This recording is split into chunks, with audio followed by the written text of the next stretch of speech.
êtes à l'abreuvoir de l'actualité. À toutes et à tous, bonsoir. Bienvenue, voici le sommaire. Séminaire technique sur la sécurité sociale. Conakry accueille les travaux. Le thème choisi couvre la sous-région et s'intéresse à la bonne gouvernance et à la résilience financière. 2 jours sont prévus pour les parties prenantes afin de trouver des approches innovantes. Un nouveau laboratoire scientifique, cela coïncide avec la semaine des sciences expérimentales, une initiative privée qui vient s'ajouter aux efforts du gouvernement guinéen dans la promotion des sciences et le renforcement de l'enseignement pratique. 4e édition du Salon des étudiants entrepreneurs. On dénombre 120 exposants issus des universités du pays. Ils ont été coachés auparavant lors du lancement. Les exemples de réussite en entrepreneuriat signent leur présence et partagent leurs expériences. C'est tout pour le sommaire. Sécurité sociale. Ouverture à Conakry du séminaire technique. Le thème choisi est d'envergure sous-régionale. Il s'intéresse à un des métiers d'assurance, le travail actuariel, plus exactement. Objectif, promouvoir la bonne gouvernance et la résilience financière. Ousmane Bangoura, compte rendu. Conakry accueille les pays membres de l'Association internationale de la sécurité sociale ISS. Ils prennent part au séminaire technique dont le thème est intitulé « Le travail actuariel pour la bonne gouvernance et la résilience financière de la sécurité sociale en Afrique de l'Ouest ». Il s'agit de faire des esquisses en vue de mieux appréhender le rôle du travail actuariel pour la bonne gouvernance et le développement stratégique des organismes de sécurité sociale. Dans un contexte mondial par les profondes mutations démographiques, économiques, sociales et climatiques, les institutions de sécurité sociale sont appelées à jouer un rôle encore plus décisif dans la lutte contre la pauvreté, la précarité et l'exclusion. Mais pour qu'elles puissent remplir cette mission de manière pérenne, il est impératif de renforcer leur pilotage technique et financier. Et c'est là que le travail actuariel devient indispensable. Les gouvernements des États ont un rôle de premier plan à jouer dans le développement des institutions de protection sociale. Le leadership gouvernemental permet d'assurer la responsabilisation, en particulier s'agissant des droits des populations protégées, de faire en sorte que les programmes et les mesures de protection sociale soient adaptés aux objectifs de développement. L'État qui assure la responsabilité doit veiller à l'implication des partenaires sociaux. Je vais parler des représentants des travailleurs et le patronat, mais également tous les acteurs et parties prenantes dans le cadre d'un dialogue social inclusif. Ce séminaire de Conakry est dédié à la communication efficace, au partage d'expériences et de vues, d'où la mobilisation des experts et techniciens en la matière qui vont analyser toutes les formes de sécurité sociale en tenant compte des spécificités de chaque pays. Ce séminaire est une opportunité unique de capitaliser sur les expériences nationales de la Guinée, au Ghana, du Niger, au Sénégal et de renforcer nos capacités collectives. Je vous invite à partager sans réserve vos succès et vos défis. Vous approprier des outils de la ISS et de vérité, tisser des alliances durables, car, comme le dit une autre proverbe, je suppose guinéen, la corde tressée ne se rompt pas. En capitalisant les différentes expériences, la Guinée va se focaliser sur un modèle innovant afin de garantir le maximum de droits à la protection sociale. Actuellement, une campagne forte et engagée pour le recensement, l'enrôlement ou pour le fichier d'état civil qui doit conduire à l'établissement du fichier électoral. Ce n'est pas simplement pour la question politique, mais c'est la question permettant à chaque citoyen guinéen d'avoir son numéro d'identification personnelle pour permettre de consolider ce qui est en train d'être bâti à l'heure actuelle. Parce que, comme vous l'avez dit, nous ne pouvons pas bâtir un système de sécurité sociale pérenne sans au préalable régler tous les autres aspects, le recensement général de la population et de l'habitat est un élément essentiel pour permettre des travaux susceptibles d'envisager les logiques et les dynamiques du futur afin de stabiliser l'évolution du système de sécurité sociale qui sera mis en place.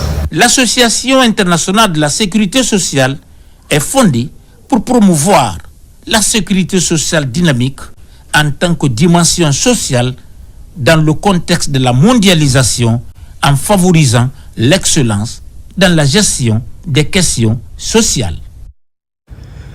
Gestion transparente au sein de l'administration publique. La démarche implique les inspecteurs généraux des différents départements ministériels. La rencontre a lieu sur initiative de l'inspection générale d'État. Il est question d'examiner les rapports d'inspection et de renforcer la collaboration. Bakary Bambakonde. C'est une journée d'échange organisée par l'inspection générale d'État IGE destinée aux inspecteurs généraux des départements ministériels. Il s'agit de renforcer la coopération entre les différentes institutions, d'améliorer les pratiques de contrôle et de garantir une meilleure transparence dans la gestion publique.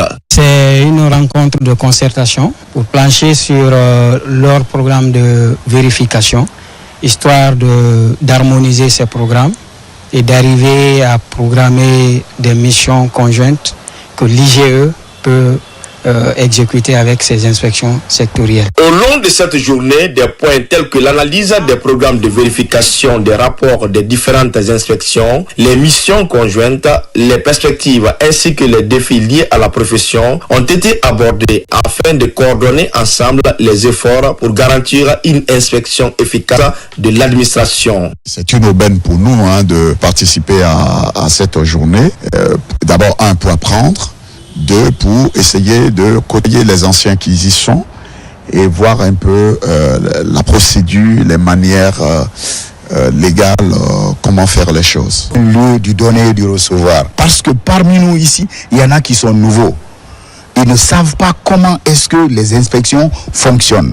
Il faudrait que les anciens qui sont là, avec l'inspection d'État, l'IGE, aident les nouveaux aussi à s'imprégner de la manière de mener des inspections au sein des départements. C'est nécessaire parce que nous qui avons pris un peu de temps au niveau de nos inspections, nous avons besoin des échanges avec d'autres personnes, d'autres administrations et d'autres pratiques. Cette journée d'échange organisée par l'inspection générale d'État a permis aux inspecteurs généraux présents de renforcer leurs compétences et établir des liens de travail dans le but de promouvoir une gestion publique transparente essentielle pour le développement du pays. Diplomatie dans cette édition. Récente présentation des lettres de créance. L'ambassadeur Siké est passé à l'acte. Il est accrédité auprès du président Abdul Majid Tebboune comme ambassadeur extraordinaire et plénipotentiaire de Guinée en Algérie. Au cours de la cérémonie, plusieurs sujets ont été abordés. Makeme Donzo. Le diplomate guinéen est reconnu officiellement par la République démocratique et populaire d'Algérie. L'ambassadeur Abdourahmane Siké Camara a présenté ses lettres de créance au président Abdelmajid Tebboune. Cette cérémonie a respecté toutes les normes protocolaires de la présidence algérienne.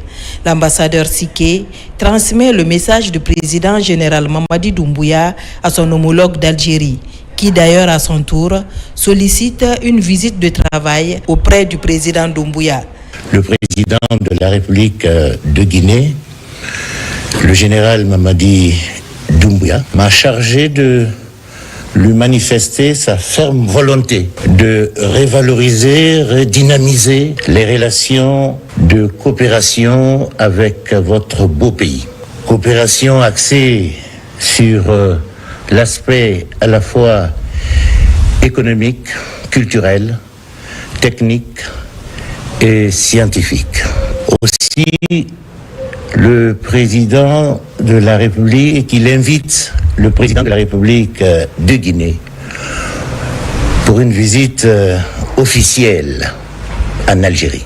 Beaucoup de questions sont abordées au cours de ces échanges, notamment la relance de la ligne aérienne Alger-Conakry et la bonne collaboration diplomatique entre les deux pays.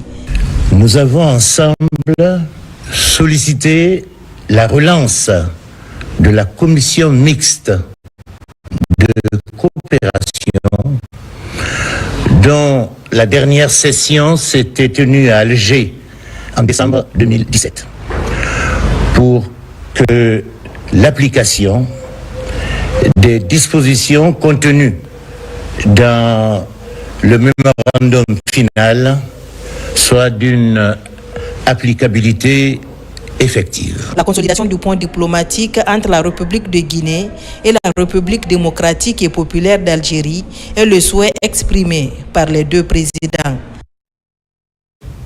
Retour en Guinée et on fonce à Mamou, sensibilisation sur le recensement biométrique. Le patron de la sécurité nationale s'invite dans la ville Carrefour face aux populations. Le général Bachir Diallo parle de l'importance de l'enrôlement biométrique et sollicite par ailleurs la mobilisation citoyenne. Les détails avec Mandje Dantoumassouma. Ici dans la maison des jeunes de Mamou, autorités locales, cadres de l'administration déconcentrée, représentants de la société civile et les citoyens sont mobilisés pour assister au lancement officiel de la campagne de sensibilisation concernant le programme national de recensement lancé par le gouvernement. Se faire recenser, c'est bénéficier directement de nombreux avantages tels que les écoles, les hôpitaux et les routes. Cela signifie des infrastructures plus adaptées à vos besoins, des services de santé plus accessibles et une éducation de meilleure qualité pour nos enfants. Le recensement est également un outil précieux pour attirer des investisseurs et créer des emplois, car en ayant une vision claire de notre population, continuez donc à vous présenter dans les centres de recensement. Déjà sur le terrain, la sensibilisation est en cours dans les institutions de formation et écoles, ainsi que dans plusieurs centres d'enrôlement fonctionnel à travers la ville. Pour les autorités locales, Mamou sera relevé cet autre défi. Le recensement biométrique ne se résume pas que des formalités administratives. C'est un acte citoyen, un fondement de la gouvernance. Il favorise l'inclusion sociale, garantit la transparence et permet une meilleure planification du développement. C'est aussi une clé pour assurer à chaque Guinéen l'accès à l'équitable aux services publics. Le recensement de la population est une démarche essentielle pour la vie de notre territoire. Et votre participation en instaurant un acte civique, mais aussi une marque solidaire envers la commune. Puis notre recensement sera exhaustif et précis, mais nous pouvons défendre les intérêts de notre commune et anticiper les besoins de demain. Partout où il est passé, le ministre de la Sécurité et de la Protection civile a rappelé l'importance de ce recensement, insistant sur le fait que l'état civil constitue la pierre angulaire de tout état moderne. Au même moment, dans la région voisine, l'abbé, la générale Aminata Diallo est sur le terrain. Elle conscientise la population sur le bien fondé du recensement biométrique. Sarafdine Diallo, Marwan Kamara. Dans la préfecture de l'Abbé, la directrice générale de la Caisse nationale de sécurité et de prévoyance sociale aux côtés des citoyens. Le motif est simple, sensibiliser la population de l'Abbé sur le recensement biométrique. Chaque région, chaque communauté, chaque citoyen compte dans le projet que nous portons sous le leadership du général Mamadi Doumbouya. Ce recensement n'est pas un exercice technique isolé. Il s'agit d'un outil de souveraineté et de planification. Il vous permettra de mieux orienter les politiques publiques, de repartir équitablement les ressources pour reconnaître chaque citoyen dans sa dignité. Ce recensement permettra aux fonctionnaires aujourd'hui d'avoir leur carte d'identité vitale qu'ils pourront présenter dans les hôpitaux sans qu'ils ne présentent les documents qui ont été préalablement prescrits avec la Caisse nationale de prévoyance sociale. Pour la réussite du processus, l'implication des leaders religieux et autorités régionales est primordial. Nous les religieux, on doit comprendre mieux les avantages liés à un recensement. Car le prophète Mohammed, paix et salut sur lui, nous a instruit d'aimer ses soi-même. Alors, aimer son pays est lié aussi au recensement. En vous recensant, vous pourrez obtenir un extrait de naissance, une carte d'identité nationale gratuite. Ces documents sont cruciaux pour prouver votre identité et accéder à de nombreux services essentiels tels que l'éducation, la santé et l'emploi. Cette journée de sensibilisation de la générale Aminata Diallo et sa suite a été aussi marquée par la visite de certains centres d'enrôlement dans la commune urbaine de l'Abbé. Recensement biométrique toujours. La population, on prend la température du côté de Dubrika à Bagagundo. Exactement, l'association des femmes pour la paix se mobilise. C'est une sensibilisation invitant les citoyens à se faire enrôler. Aïssata Marshall. L'association officielle des activités des femmes de Bagagundo dans Dubrika, créée en 2019, l'association solidaire des femmes pour la paix, évolue dans plusieurs activités, notamment la saponification, la teinture et la couture. Ces femmes très engagées tournent avec leurs propres fonds. Malgré leurs faibles moyens, cependant, elles ont formé plusieurs autres femmes. Ce lancement de nos activités que nous avons commencé par la formation des femmes en saponification, l'assainissement, et que nous voulons continuer en teinture, en couture pour nos jeunes filles. Vous les femmes, d'aller vous faire enregistrer, d'aller vous faire enrôler, d'aller vous faire recenser, et vous et vos enfants pour le président que nous avons choisi. Une occasion est aussi mise à profit pour ces femmes de rappeler l'importance du processus électoral. Un appel fort a été lancé à la population de se mobiliser pour se faire enrôler. On veut faire beaucoup de choses, on veut faire l'élevage même, parce qu'on a beaucoup de femmes. Si on fait l'élevage avec les œufs là, ça peut aider. Donc c'est pourquoi on dit à Mamadi Doumbouya de nous aider, d'aider les femmes de Dubrika. Bravo Mamadi Doumbouya. Nous sommes aujourd'hui pour prôner la paix et la quiétude sociale pour les fils et filles de Dubrika, mais aussi pour le président de la République dans sa vision pour le développement du pays. L'Organisation de la santé Nafalari a la santé avant tout. Ligue islamique mondiale Nere, la paix avant tout. Des prières et des bénédictions ont été formulées en faveur de la paix en Guinée par les imams. Une nouvelle stratégie certainement qui fera boule de neige, toucher les lieux publics. En plus des rassemblements, le marché des Taouya développe l'expérience. La sensibilisation sur l'enrôlement biométrique touche les commerçants, marchands et taximotards. Moussa Bangoura. La campagne de masse en faveur du recensement biométrique se multiplie un peu partout dans le pays. Ici, au marché de Taouya, commune de Ratoma, des causeries éducatives sont organisées. Conducteurs de taxi-moto, vendeuses de fruits et légumes et autres marchandes ont été touchés. Cette activité de recensement est pour toute la population. Tout Guinéen doit avoir un numéro national. Sans ce numéro national, tu ne peux pas être considéré comme un Guinéen. Donc il est vraiment important que la population se lève, que ce soit femmes, jeunes, hommes, garçons, en tout cas que ce soit même les enfants qui ont l'âge de 10 ans, prenez la famille, sortez, allez-y vers les bureaux de recensement. En langue du tiroir, de larges informations ont été données à tout un chacun pour une meilleure compréhension. J'ai 11 ans et je viens de me faire recenser. Le recensement est bon et j'invite tout le monde à se faire recenser. Ici au marché de Taouya, nous avons donné l'information à tout le monde d'aller se faire recenser. Parce que c'est à l'avantage de tous. Ce porte-à-porte est initié par le mouvement général Mamadi Doumbouya à la victoire en collaboration avec le SCAD, service civique et d'action pour le développement. Un peu plus loin, dans la savane, Kouroussa compte réussir l'enrôlement biométrique. L'ambition est précisément exprimée à Baro, une localité qui s'active également. La sensibilisation sur place se renforce. Fodé Bangali Fofana. Nous sommes à Baro, une des sous-préfectures de Kouroussa, où le programme national de recensement administratif à vocation d'état civil lancé par le gouvernement se poursuit activement. Ici, les populations sont en ordre de bataille pour aller se faire enrôler.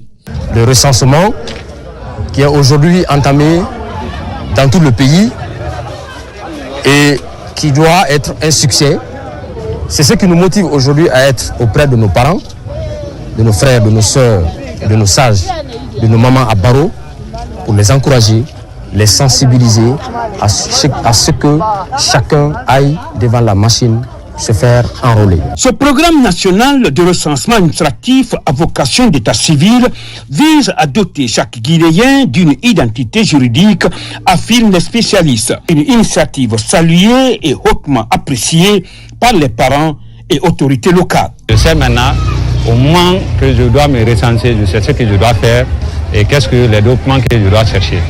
Aux ressortissants qui ont initié cette activité à Baro, Abou Djumessi, le conseiller juridique au ministère de l'économie et des finances, c'est un jeune que nous remercions beaucoup. S'il a initié cette activité dans le sens, n'est-ce pas, de la compréhension du PNRAVEC à Baro, nous sommes très contents de lui. Après le centre de la commune rurale, Soronkoni est le premier district à recevoir l'équipe de sensibilisation des fils ressortissants. Et c'est le jour du marché hebdomadaire de ce district qu'ils ont choisi pour faire passer leur message. Et puis, cette opportunité offerte par les écoles Bakan, un nouveau laboratoire scientifique est érigé. Cela coïncide avec la semaine des sciences expérimentales, une initiative privée qui vient enrichir les efforts du gouvernement guinéen dans la promotion des sciences et le renforcement de l'enseignement pratique. Kariatou Suleiman Keita.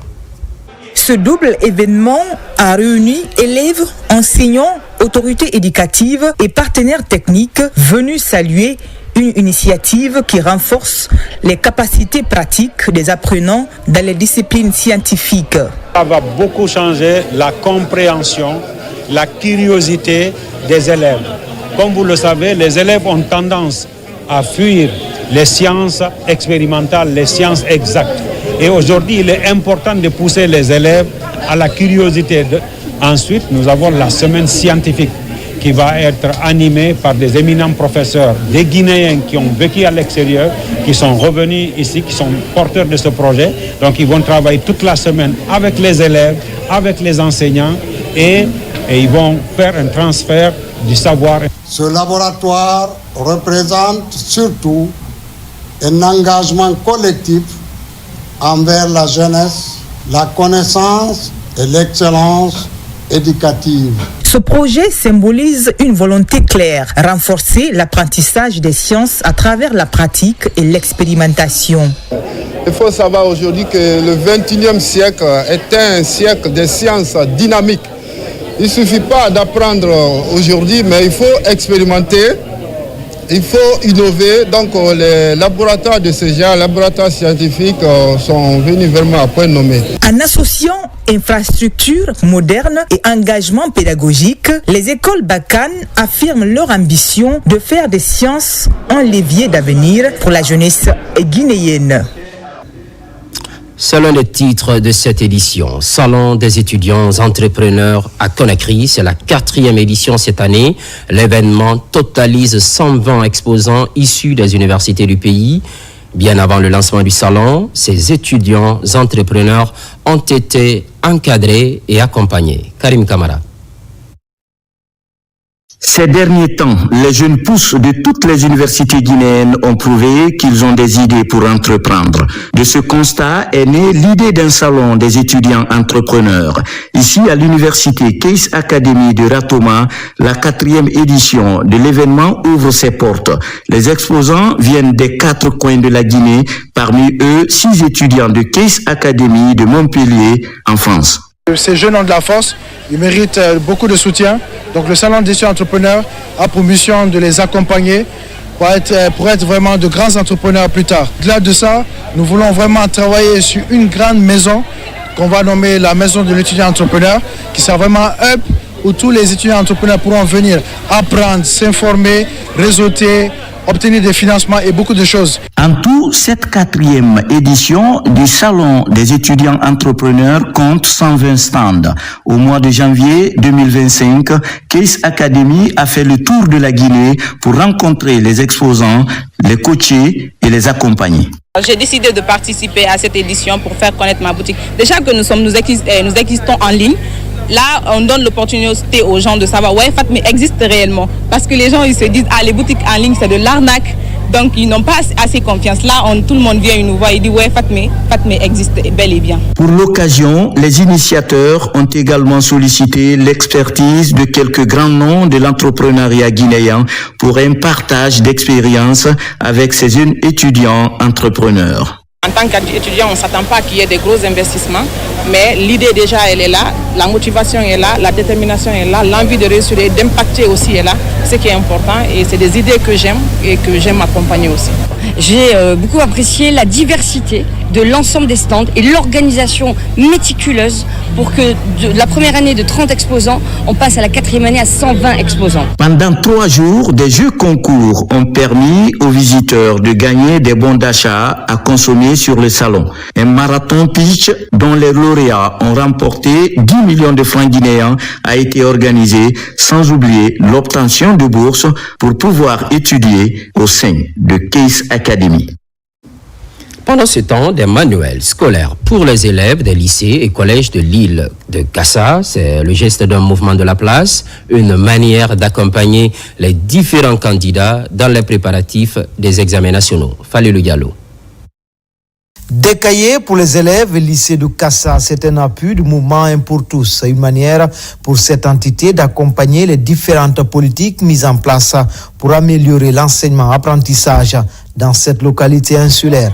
Aujourd'hui, l'esprit qu'a engagé le président de la République, le général Mamadi Doumbouya, on accompagne la jeunesse dans leur parcours, on leur donne les outils pour qu'ils puissent s'approprier de ce qu'il est en train de mettre en place plus tard. Donc c'est dans ce cadre que ces cahiers-là ont été offerts. Les enfants sont notre espoir et notre avenir. À quelques semaines du démarrage des examens nationaux, ces outils didactiques vont permettre aux élèves et enseignants de mieux préparer ces examens. Nous allons vous rassurer que le don que vous venez de faire, ce don-là sera utilisé à bon escient. Et chaque enfant recevra ce qu'il doit recevoir. L'esprit que vous avez à Kassa, nous sommes dans l'esprit du CNRD. Les insulaires, nous sommes pour lui. Un pour tous et tous pour un à envoyer pour nos enfants. Ça vient vraiment à un temps opportun, à un temps qui est vraiment favorable pour nos enfants. Parce que bientôt les examens. Donc pour les cahiers, on les remercie infiniment. Au nom de nos enfants et les enseignants, je dis à un pour tous et tous pour un, merci. À travers ce geste, le mouvement Un pour tous se veut un modèle de promotion de l'éducation à la base également. Une manière de répondre aux besoins liés aux effets scolaires. Ce coup de projecteur maintenant sur la caravane de supervision du développement rural. On s'intéresse à l'étape de l'AB. Producteurs et décideurs se retrouvent. L'objectif est double. Évaluer le chemin parcouru et décliner ensemble les perspectives. Foudi Camara. Dans la ville de l'Abbé, fortement mobilisée, les acteurs du développement rural ont réservé un accueil chaleureux à Félix Lama, le ministre de l'Agriculture et de l'Élevage et sa délégation. Une démonstration à travers les rythmes et danses puisés du riche répertoire du folklore des plateaux foutaniens. Une pause très animée pour permettre au ministre Félix d'être à l'écoute du monde rural. Je voudrais à cette heureuse circonstance exprimer mes sincères remerciements à son Excellence, Monsieur le Président de la République, le général Mamadi Doumbouya, pour sa vision éclairée pour les actions concrètes en faveur de nos producteurs, notamment l'amélioration à l'accès aux intrants et aux équipements agricoles. Ces appuis sont perçus ici à l'AB comme des leviers de transformation de notre économie locale. De façon saisonnière, dès les premières pluies, les producteurs reprennent leurs activités en faisant face aux contraintes foncières et sanitaires. pour continuer à corriger les dysfonctionnements. Au compte de l'Agrotour 2025, l'escale de la ville de Karamoko Alpha Molabé a permis de renouveler le pacte entre les autorités et les acteurs agropastoraux. Le cœur battant du président de la République, le chef de l'État, le général Mamadi Doumbouya, son cœur battant, c'est vous, paysans, agriculteurs et agricultrices, éleveurs de Guinée. Parce que le président de la République est conscient et il sait que le développement socio-économique d'un pays comme le nôtre passe bien évidemment par l'agriculture et par l'élevage. C'est pourquoi, depuis le 5 septembre 2021, il a mis à la disposition toutes les ressources nécessaires pour que nous développions le secteur agropastoral de la Guinée. Toujours à l'Abbé, 43 groupements de femmes issus des 14 communes de la préfecture ont reçu des équipements, un accompagnement du gouvernement visant à alléger les travaux pour ces femmes qui explorent la piste de la vie associative pour continuer à pratiquer leur passion. La particularité de cette année, ce n'est pas que simple lancement de campagne agricole, mais c'est un processus aussi qui vise à renforcer les capacités des agriculteurs et des aviculteurs. C'est ce qui dénote ce matin la remise d'importants lots de matériel à des groupements de la commune urbaine de l'Abbé et qui va s'étendre aussi à l'ensemble des préfectures de la région administrative de l'Abbé et sur tout le pays. En tant que membre du gouvernement, nous sommes engagés dans la mise en œuvre du programme de développement socio-économique durable responsable Simandu 2040, et dont le premier pilier est l'agriculture, donc l'autosuffisance alimentaire. Dernière escale de l'étape de l'Abbé, la visite de ce périmètre de culture associée, un périmètre valorisé par un producteur leader, un paysan qui affiche l'ambition d'élargir son champ d'action grâce à l'accompagnement du ministère de l'Agriculture et de l'Élevage. À Sangara, sous-préfecture de Dogomé, le manque d'infrastructures scolaires est remarquable. Les cours sont dispensés sous hangar grâce à un enseignant contractuel. Par ailleurs, les femmes en état font le marathon sur plusieurs kilomètres pour bénéficier des soins. Le constat est glaçant. Il est signé Mamadou Patebaldé. À 9 km de Dogomé Centre, le secteur de Dongol-Tanki dans la préfecture de Dabola. Dans ce village, à côté de l'agriculture et de l'élevage, les descendants de l'Alma Missouri Yilili font le commerce. Depuis sa création au 19e siècle, Dongol-Tanki est en manque d'infrastructures scolaires. Les 57 élèves déjà recrutés étudient sous un hangar enseigné par un contractuel pris en charge par la communauté. Nous avons des difficultés, manque d'infrastructures, manque de documents pédagogiques. Vraiment, ici, on a souffert parce que nous sommes sous un hangar. Pendant la saison 16, il fait très chaud. À partir de 11h midi, c'est insupportable. Si c'est l'hivernage aussi, la pluie rentre pour casser nos tableaux. Actuellement, ils sont près de 500 enfants de ce village qui ont l'âge scolaire. Et les ressortissants prévoient la construction prochaine de 3 salles de classe pour leur scolarisation. Dans ce village également, les habitants sont exposés aux maladies épidémiologiques faute d'un poste de santé de proximité. Les malades et les femmes en état de famille parcourent chaque jour des kilomètres à pied pour bénéficier des soins. Si les femmes sont enceintes, pour se déplacer, il n'y a pas de moyen de déplacement. Ça c'est 1, il n'y a pas de route. Ça c'est 2. Poste de santé est distant. D'ici qu'ils prennent la moto ici, difficilement qu'on prenne la moto, une fois sur la moto, ça c'est un peu risquant, je pense. Arrivé 2 fois, il y a des gens, s'ils sont en travail, on les prend en moto, 2 fois, ils font les accouchements sur la route. Avec la réalisation d'un ouvrage de franchissement, les populations ont réussi à désenclaver la localité pour faciliter l'écoulement de leurs produits sur le marché. Vu que nous, on est nés ici, et nos parents, nos ancêtres, tous nous sommes nés ici, on a pu mobiliser certains fonds pour réaliser cet ouvrage, le pont qui est là. Un pas vient donc d'être franchi. Les populations et les ressortissants de Sangara promettent de retrousser les manches sans lesquelles l'aide de l'État, les partenaires au développement et les bonnes volontés s'avèrent nécessaires. À Dubaï, la diaspora guinéenne soutient la politique de refondation. Un mouvement est mis en place. L'ambassadeur Sékou Chérif Camara officialise la structure. La cérémonie mobilise plusieurs ressortissants. Cheikh Sanusi Sankon. Plusieurs milliers de kilomètres de Conakry, la communauté guinéenne de Dubaï se mobilise. Réunis autour de leur ambassadeur, les ressortissants guinéens ont tenu à marquer leur soutien aux idéaux de refondation lancés le 5 septembre 2021. Cette assemblée a été l'occasion de réaffirmer leur adhésion au projet du général Mamadi Doumbouya. Votre détermination à soutenir notre communauté est un véritable réconfort. Je voudrais également adresser mes remerciements au président général Mamadi Doumbouya pour les réalisations remarquables qu'il a accomplies pour notre pays. Le mouvement GMD La Solution, avec pour slogan « Bâtir une Guinée meilleure avec le CNRD », se donne pour mission de soutenir les autorités dans leur lutte pour le développement. Un bureau symbolique, mais surtout stratégique, au cœur d'une des zones économiques les plus dynamiques du monde. La diaspora guinéenne du Golfe entend jouer un rôle actif dans l'avenir du pays. Nous envisageons la mise en place d'un comité de recensement dans les États des Émirats arabes unis. Le peuple guinéen mérite le respect et la considération partout qu'il soit dans le monde entier. Il ne s'agit pas de développer un pays, mais le développement avec son peuple et pour son peuple. Et cet homme, on le connaît tous. C'est son Excellence Général Mamadi Doumbouya. Depuis le lancement à Dubaï de ce mouvement, une nouvelle ère s'ouvre pour les Guinéens du Moyen-Orient. Page littérature, écrit en 2000 par Ibrahima Bari sous le pseudonyme Barry White, le journal d'un étudiant. Nana et Fanta est bien plus qu'un outil d'apprentissage.